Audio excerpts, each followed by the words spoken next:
Let's talk about how the resource system in Algomancy gives you complete freedom over how you want to play the game while still being balanced to make each element feel special. So, Algomancy has a resource system based on cost and affinity.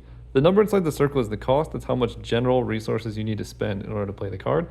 And the little dots next to it is the affinity, that's how many specific types of resources you need somewhere within your mana base in order to play the card.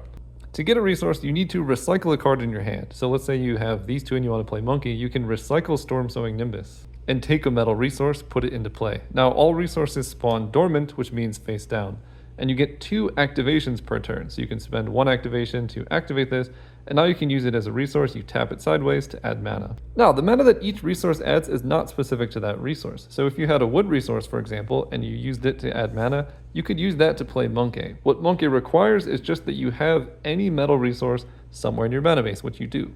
Rather than putting any limits on what types of resources you can take at any time, Algomancy decides to give you incentives to focus on specific resources. So the metal resource, for example, says when I activate, if you have at least 3 metal affinity, you get to create a shard that spawns dormant. And a shard is just a resource that adds no affinity but gives you extra mana, so it's really nice to have.